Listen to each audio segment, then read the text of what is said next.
Yo, tap it in real quick for this UFC fight night. Amanda Lemos versus Virna Jandiroba.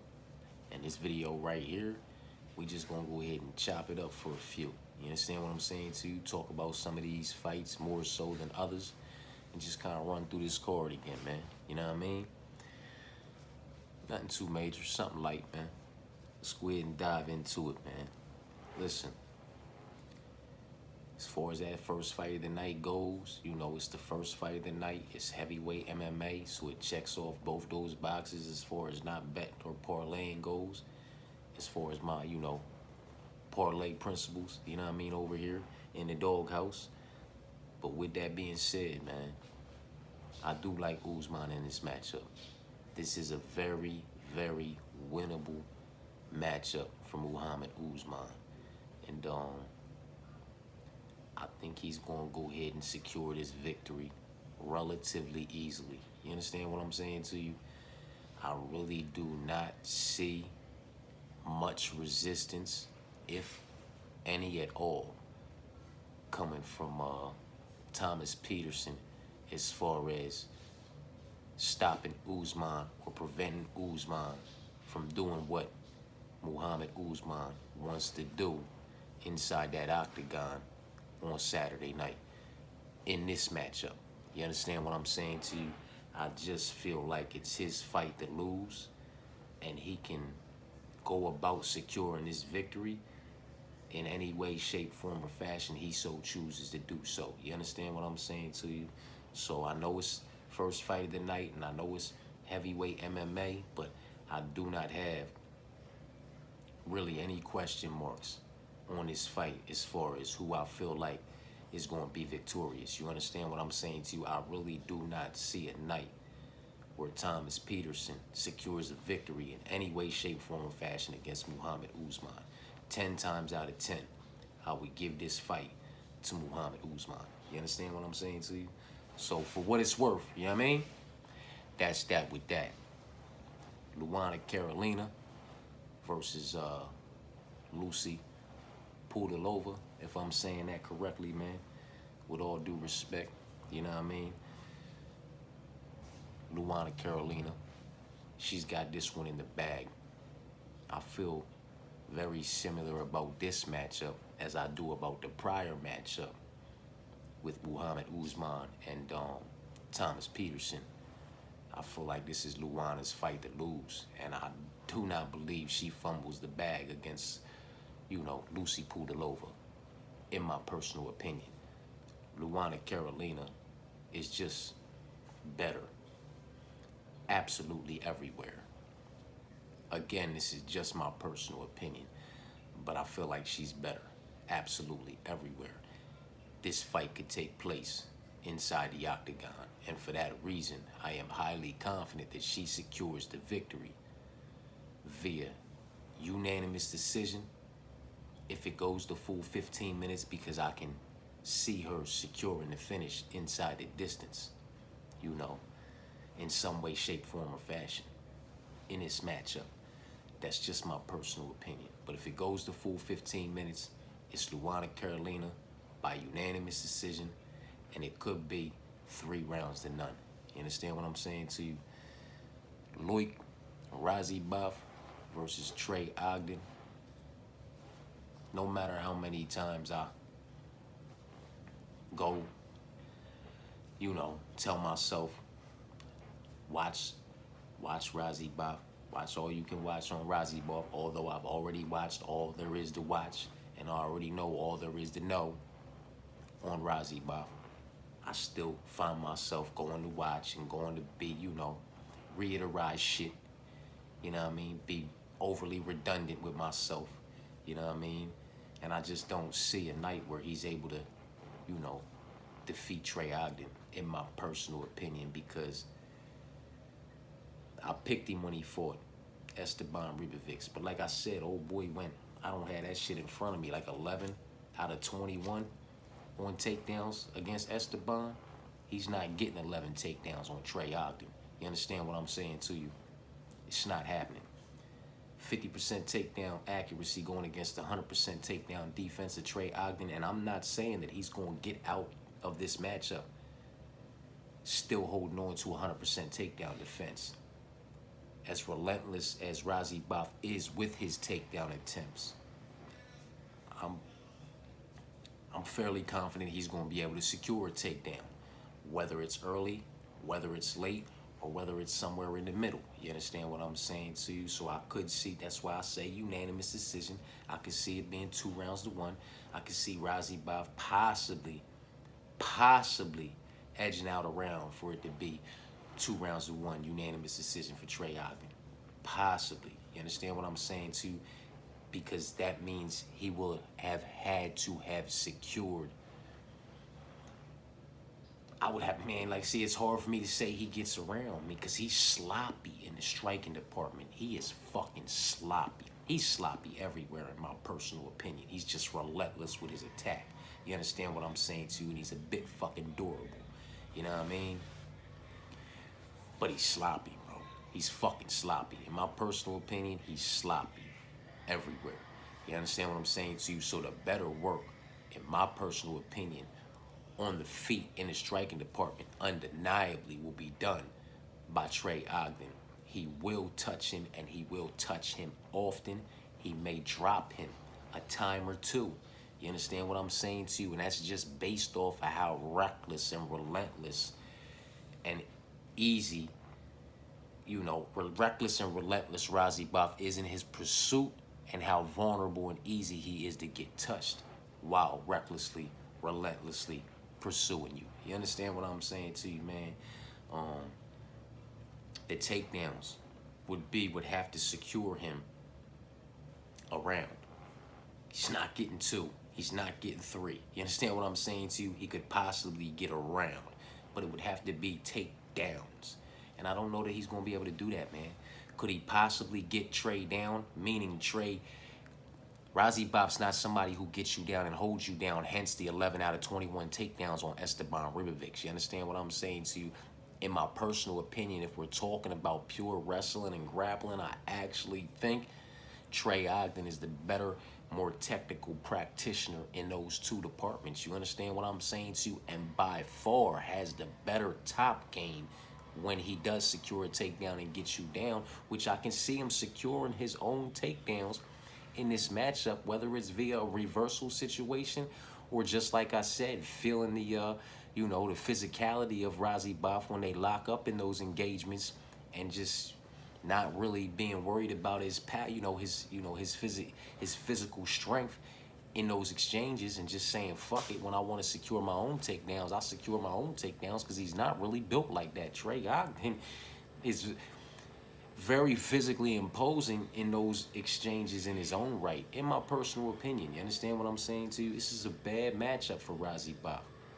For him to secure this victory, he would have to be able to secure these he would have to put on a performance such as like he's been able to put on when he goes 11 for 21, or he just rinses and repeats and is able to chain down these relentless takedown attempts. But people just, they just hop up.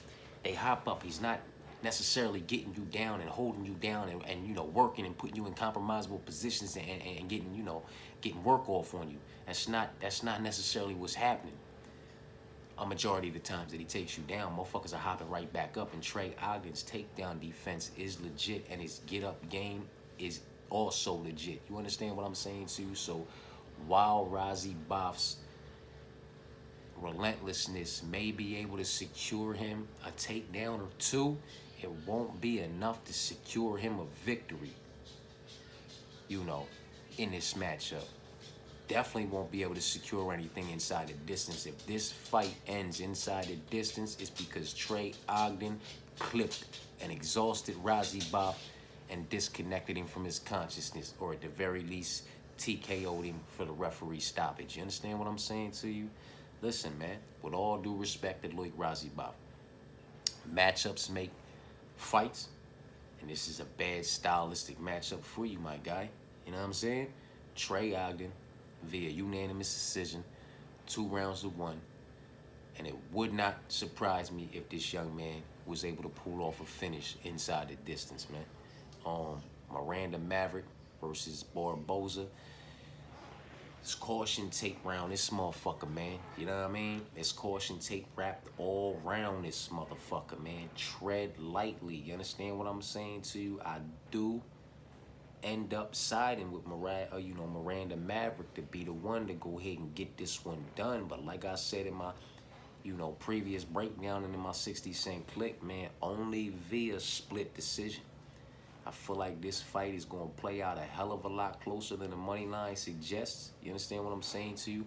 And I feel like these young women are matched up very fucking well and do not really outshine the other anywhere in any department significantly. You understand what I'm saying to you? This is a very, very, very close matchup in my personal opinion, and I say that knowing Miranda Maverick has been in the UFC far longer up against a higher level of opposition. You understand what I'm saying to you? But with that being said, the body of work that both of these young women have produced inside the octagon, you know what I mean? It's solid. They're both well-rounded individuals, you feel me? I'm not shitting on either one of them. I don't really have a whole lot bad to say about either one of them. I do still feel like when we talking about heart and dog, though, grit, that's on the Barboza side of things. You understand what I'm saying to you? And in a closely contested matchup like this, tread lightly, because that just might be the side you want to be on. You understand what I'm saying to you? Although I am siding with Maverick to be the one to get it done via split decision, I wouldn't be surprised if Barboza got this one via split decision, via unanimous decision, or finding a finish inside the distance. She's dangerous in her own right, man. Tread lightly. The caution tape has been wrapped, man. Proceed as you will. You know what I mean? Brian versus Cody, man. Maybe it's just me. You know what I mean? Lighting up this piffery over here and smoking on too much of this motherfucking bud. You know what I'm saying? Maybe it's me. Maybe the buds got me feeling a type way about this fight card, man. Maybe it's just me, but I'm loving Brian Kelleher in this matchup as an underdog too, man. I'm absolutely loving him in this matchup, man. Maybe it's just me. Maybe I'm not seeing something. Maybe I got some blinders on. Maybe I'm being biased or something because I don't fuck with Cody, man. Not in any way, shape, form, or fashion. I'm not high on this guy at all. You know what I mean? There's nothing impressive about this guy. I can't say there's nothing impressive about the level of opposition that he's been up against. You understand what I'm saying to you? But he's failed every one of those tests when he's stepped up against to a higher level of opposition, in my personal opinion. You know what I mean? And on that latest run of victories, exhibitions in the house or whatever, you could really miss me with the Jason Knights and the Austin Hubbards and the individuals that just aren't UFC material anyway. You understand what I'm saying too? Like the victories that he's accumulated, in my personal opinion, I'm not moved by him. There's nothing impressive about this young man's body of work either, in my personal opinion. You know what I mean? Again, this is all just my personal opinion. But Brian Kelleher, I believe he is by far the better mixed martial artist and possesses all the advantages in this matchup. That's why I absolutely love him as an underdog. You know what I mean? When we talking about, the level of opposition, well, Brian Kelleher's been up against a high level of opposition as well. He's been up against a far greater level of opposition, in my personal opinion, for a lot longer, man. He was up against a higher level of opposition, prior to even making his entrance into the UFC. He made his entrance into the UFC off of, couple wins over Julio Arce, man. And one of those wins was a finish inside the distance in the third round. You understand what I'm saying to you? And I don't give a fuck what anybody says. A win over Julio Arce is a nice feather in the cap. That is a very well-rounded and a very solid individual who's been up against a nice level of opposition and has a resume that is to be respected. So I don't give a fuck what anybody else says. A victory over motherfucking Julio Arce is a nice feather in the cap, and then to run it back and get another one? Come on, man. And that's prior to coming into the UFC. His wins, his losses inside the UFC, the body of work he's been able to produce inside the UFC, far greater than anything from the Cody Gibson side. You understand what I'm saying to you? Cody Gibson possesses a 5-inch reach advantage in this matchup, and that is absolutely it, man. You understand what I'm saying to you? And that's not going to work out for him in the striking department, where Brian Kelleher is going to do the better work. He's the faster. He's the more accurate. He's the more evolved, and the more, you know, he's the more diverse of the two. He's got more tools in the arsenal, man. The mobility, the agility, just the all-around movement in that octagon, the head movement, the foot movement, the speed, everything, man. The combinations he strings together, the volume, the wrestling, the grappling, you know what I mean? The active guard, the jiu-jitsu on the mat. I mean, this motherfucker has got this fight absolutely everywhere it goes, in my personal opinion. Maybe I'm tripping.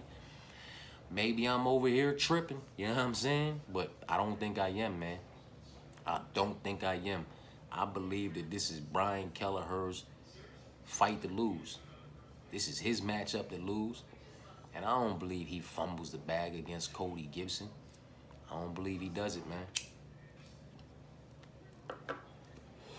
He's going to put that volume out on the feet. He's going to mix in those motherfucking takes. Just his all-around mixed martial arts game is that much better than Cody Gibson's. That he got this one by unanimous decision, 2 rounds to 1, and that's if the young man does not find the finish inside the distance. You understand what I'm saying to you?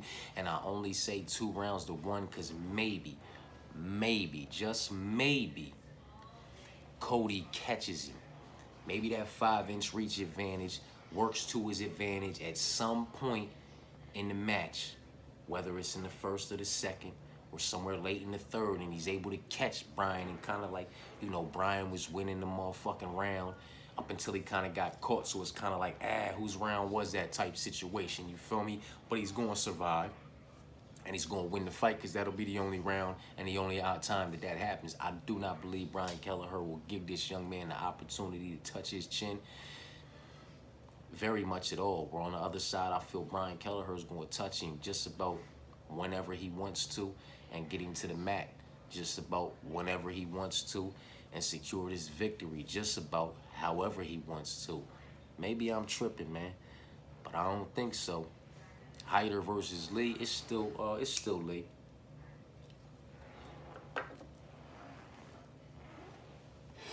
This is still a matchup, you know, I really don't want nothing to do with, you know what I'm saying?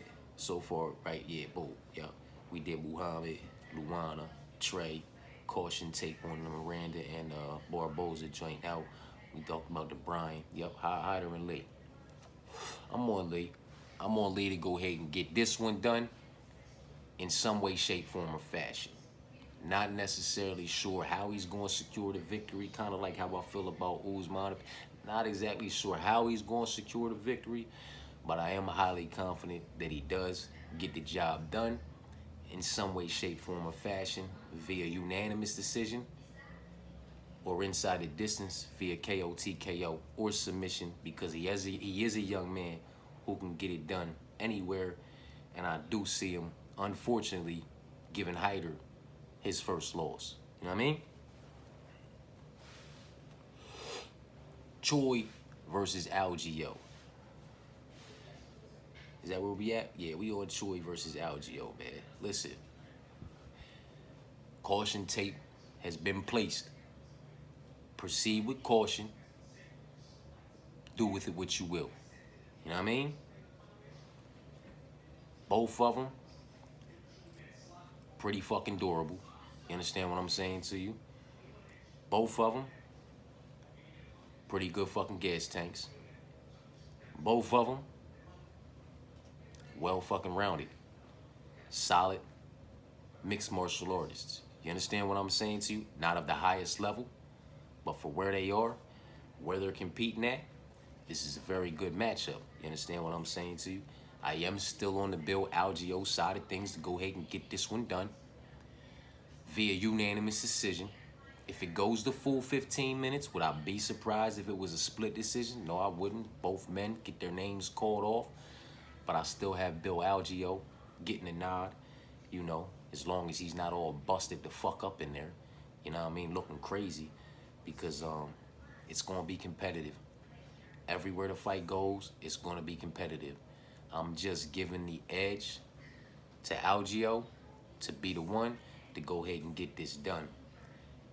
I know Billy, you know, he let me down on the last go round. I had him against Kyle, you know, same as I had Billy Q against Youssef. Back-to-back weeks, both Billies made me look silly. You understand what I'm saying to you? I'm hoping Billy doesn't do that to me this week. You know what I mean? I am siding with him to be the one to go ahead and get this one done, but y'all know how I do when it comes to securing back doors, and if I got caution tape wrapped around, you know I'm securing a back door on that fight. You understand what I'm saying to you? The pick is Algio, though. Tread lightly, man. Tread lightly, because there is a night, I'm not even going to hold you, there is a night where both of these choices show the fuck up and get the job done. Inside the distance or via decision. You understand what I'm saying to you? So, you got to tread lightly. That's where there's caution tape up on that fight, too. Algio's the pick, though. Cody versus Bruno, I'm with Cody, man. And I love Cody at this number because, like I said, I feel like, you know, if he was at minus 186, I'd still love him because I feel like he's going to justify it. He's going to do the better. He's going to produce the better body of work in every department, absolutely everywhere, over the course of 15 minutes, while searching for the finish via KO, TKO, or submission, every opportunity he gets. You understand what I'm saying to you? That's what I love about this kid, man. You know what I mean? He's not a motherfucker who, you know, gets you down, holds you down, and, you know what I mean? Nah, ain't no fucking around when he gets you down to the ground. You know what I'm saying? He's searching for the submission or he's searching for the finish via ground and pound from the top position. Very similar to the other Cody. You know what I mean? Brundage. You feel me? But this one, a little bit smarter in my personal opinion. A little bit better. I would say he's got a little bit better of an IQ. Still a live wire. Both of them, Cody Brundage and Cody Durden, fucking live wires. You know what I mean? But Cody Durden, he's a little bit more well-rounded as far as a mixed martial artist goes, in my personal opinion. He's a lot more diverse in his striking department. Not than Bruno Silva, but then a Cody Brundage. You understand what I'm saying to you? And he's got power, man. He's got power. He can pop. He can crack in his own right. You understand what I'm saying to you? And I just like him to do the better work in all departments, man, over the course of 15 minutes to go ahead and get this one done via unanimous decision. I don't see no split decisions, and I don't see no finishes inside the distance unless it's coming from Cody's side via submission. You know what I mean? Cody's the pick, man. I love Cody, and I love him at the number we getting. You know what I mean? Kurt versus Kanan.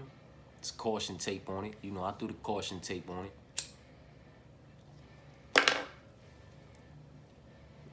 It's only right to throw the caution tape on it. You feel what I'm saying, too? Because there's question marks. There's question marks all over this motherfucker. You know what I mean? Not high on either one of these guys.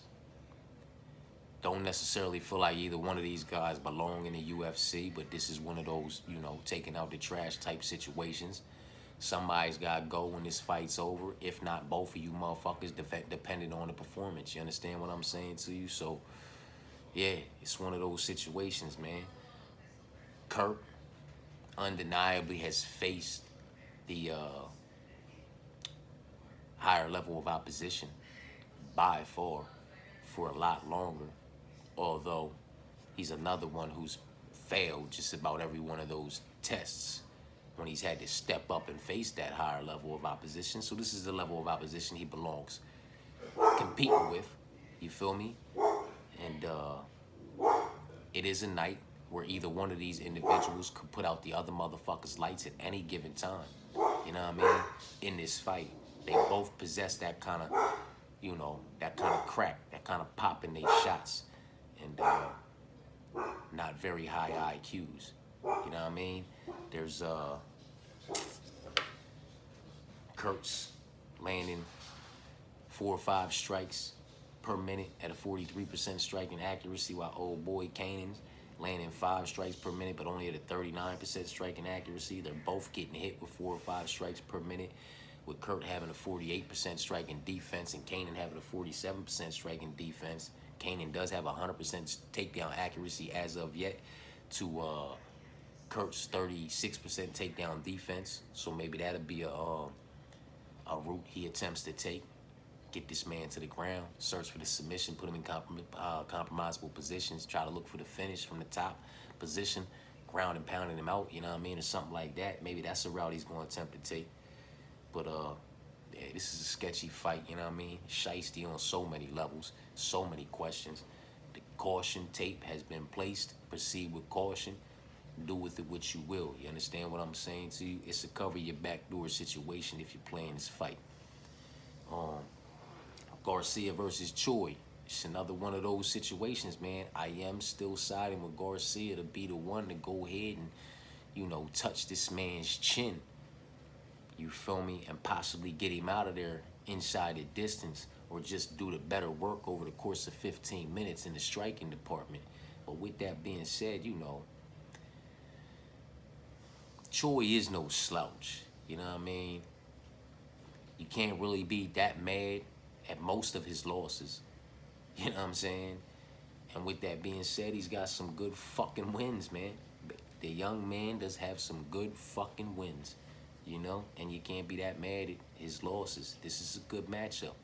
This is a good matchup. It's like I said, it's a night where both of these Chois come through and get the job done inside the distance or via unanimous decision, man. It is a night, so the caution tape has been placed on both of these fights. Proceed with caution. Do what you will, but secure your back door. Trust me. Trust me. That way you can be comfortable when it comes to this fight, because it's going to be a banger. Possibly fight of the night if it goes the full 15 minutes. But listen, man, Choi can put Garcia the fuck out the same way Garcia can put Choi out. And this isn't one of those situations where Garcia's in there with a sizable reach advantage and height advantage, you know. They're both 6 feet. It's like 74 to 75 inches on the reach. You know, very well matched up, man. You know what I mean? Very well matched up. Both got pop in their shots. They're both dangerous in their own right. I am still siding with Steve, like I said, to be the one to get the job done, but my door is secure, man. Brad versus Jung Young Park, man. I'm still on Brad, man. I'm still on Brad, and I'm still loving Brad at the underdog tag, man. I don't get it. I would have thought when this matchup was opened up, it would have been the other way around, in my personal opinion, but maybe that's just me over here, you know, losing my fucking mind again, you know what I mean? Going batshit crazy. Why the fuck would I think that Brad Tavares would be the opening favorite against Jung Young Park when Jung Young Park is, you know, Jung Young Park is beating Albert Duraev, you know? His highest levels of opposition are that of Albert Duraev, Dennis Tululin, Joseph Holmes, the white Mike Tyson, John Phillips, Tafon the Chuckway, and the biggest of all, Marc-Andre Berrieux.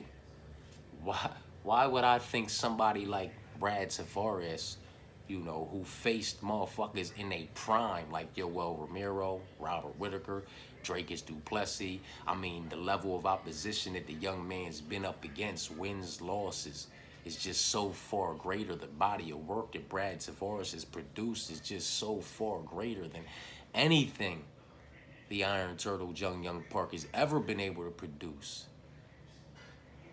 That 81 takedown defense, that 81% takedown defense that Brad Tavares possesses. Go back and look at the level of opposition that he's been up against, man.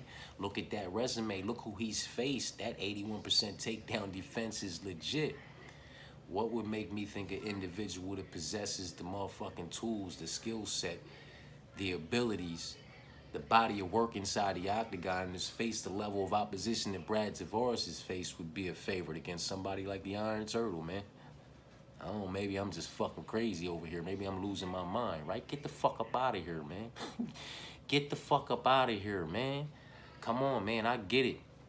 The Iron Turtle has looked good. He's looked good. But he's looked good against Dennis Tululin. He's looked good against Albert Duraev. And not even great, just good. He's looked good against Joseph Holmes, man. The white motherfucking Mike Tyson, John Phillips. That's who he looked good against. To find the Chuckway. That's who he looked good against. Now, Marc-Andre Barriou, we'll get some respect there. He's solid. He's solid. But this is who you look good up against. And we want to talk about who Brad has looked bad against, or what his run has looked like as of late in the UFC. You know, go back. Come on, you're talking about Robert Whittaker, Israel Adesanya, Dracus du Plessis, Yoel Romero in his motherfucking prime. I mean, even when you look at the lower level names on his record, and they were in their prime, and they were gats in their own right, man. If motherfuckers don't know who Tim Bosch was, Tim the Barbarian Bosch was a beast, man. At any given time, he was a problem for anybody in the motherfucking division, man, when he was in his prime. You understand what none of them losses. I'm not mad at none of the losses on Brad Tavares' record. You understand what I'm saying to you? And then his wins and his whole resume. And then his body of work. The body of work, in my personal opinion, he is by far the better mixed martial artist in this matchup. But again, this is just my personal opinion, man. You know, the Iron Turtles over here, you know, putting work in on Joseph Holmes, the white Mike Tyson and Dennis Tululin, to find the Chuckway and Albert Duraev. So maybe he's just that guy, and he's gonna come in here and impose his will and do what the fuck he want with Brad Tavares, man. Come on, man. Come on, man. Dracus du Plessis took, you know, he taking motherfuckers clean out inside the distance. Couldn't do it to Brad Tavares. Brad Tavares is next level durable for one. And he got that next level takedown defense for two. So if you think you're just gonna take it to the mat because you don't like how something's going on the feet, man, 9 times out of 10, you're not gonna get that motherfucker to the mat, man. You understand what I'm saying to you? And that's if you one of these higher level motherfuckers who possesses a high level of motherfucking a high level of wrestling and grappling. You understand what I'm saying too? He's still stuffing the majority of those takedowns from those individuals, man. Young Park is not one of them. He's not going to come in here and rinse and repeat, ragdoll, and just do what he wants to do to Brad Tavares. And in the striking department, on the feet, I give Brad Tavares the edge. I give him the advantages. You understand what I'm saying to you? It's not like we're talking about somebody who in Brad Tavares at 36 years old is on his way out and he's fighting this up-and-comer in Young Park. No, Young Park is 33 years old, going on 34 years old. Both of these young men are essentially at the same stage of their career. It's just that one, in Brad Tavares, has spent the majority of his career over here in the UFC fighting the highest level of opposition that there is to face. Win, lose, or draw. You understand what I'm saying to you? So I caught him at plus 185. I caught him at plus 155. And I'm going to catch him a couple more times. You know what I mean? Brad's the pick, man. Amanda Lemos versus Virna Jandiroba. I'm still on Amanda Lemos to get this one done. 3 rounds to 2. Wouldn't be surprised if it was 4 rounds to 1. And that's if it goes the full 25 minutes. Because it would not shock me in any way, shape, form, or fashion if Amanda Lemos was to get this one done inside the distance via KO, TKO for the finish. You understand what I'm saying to you? Bad matchup for Virna Jandiroba, in my personal opinion, man. She's very solid. She's very well-rounded. This is not a low-level or a mid-level women's MMA bout that we're talking about. This is high-level women's MMA. This is a very technical matchup. You understand what I'm saying to you? It's just a very bad matchup for Virna Jandiroba, in my personal opinion, as, you know, Amanda Lemos is an individual who possesses, you'll notice when I talk about Amanda Lemos, it's very similar to when I talk about like a Montel Jackson. You understand what I'm saying to you? Because she's similar in her approach. She possesses pop in each and every one of her individual shots. You understand what I'm saying to you? That motherfucking each and every individual shot possesses pop. You understand what I'm saying to you? Her wrestling, her grappling, all just very underrated in my personal opinion. And I'd give her the motherfucking edge in those departments in this matchup. I'd give her the edge absolutely everywhere, man. I believe she's going to hurt Virna Jandiroba multiple times throughout the course of this 25-minute matchup if it makes it 25 minutes. You understand what I'm saying to you? She's going to touch her, and she's going to touch her often. And Virna Jandiroba is not going to react well to the way that Amanda Lemos touches her. I believe this is a bad time for just about anybody to stand in there with Amanda Lemos. You understand what I'm saying to you? Especially somebody who's going to give her the kind of fight Virna Jandiroba is going to give her. So, with all due respect to Virna Jandiroba, you know, her body of work in her own right, the level of opposition that she's been up against, her resume, and everything it is, Virna Jandiroba, it's a bad matchup. And I got her taking a loss. And I got her possibly getting hurt and taking a loss inside the distance. You understand what I mean? I got her getting hurt regardless in this matchup. But I got her possibly getting hurt and taking a loss inside the distance, man. You know what I mean? So I'm about to walk these dogs. Next time I tap back in with y'all, it's parlays. And I had a lot of shit going on last weekend, so I ain't tapped in with the parlay video the way that I normally do. So I do apologize for that right there.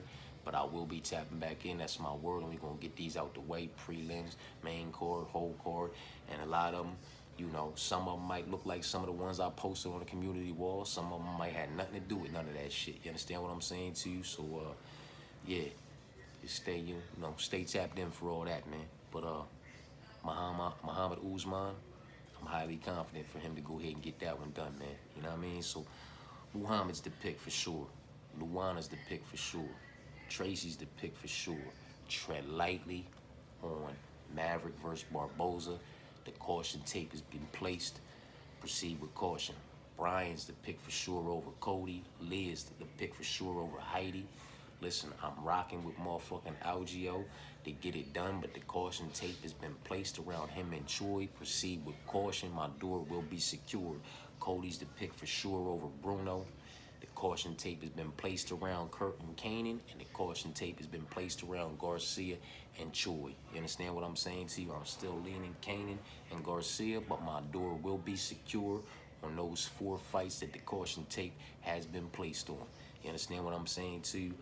Maverick versus Barboza, Kurt versus Kanan, Garcia versus Choi, and Choi versus Algio. Caution tape's been placed on those 4 matchups, man. Proceed with caution. You know what I mean? Brad, for sure, the pick for Park. Locked in, man. You know what I mean? And Lemos, lock her in, man. Lemos, lock in. For me, you can lock in Amanda Lemos, Brad Tavares, motherfucking Cody Durden, the boy Lee, I don't know how to say his name, Brian Kelleher, Trey Ogden, Luana Carolina, and Muhammad Usman. And the door will be secured as far as Maverick versus Barboza, Choi versus Algio, Choi versus Garcia, and Kurt versus Kanan. Appreciate y'all, man.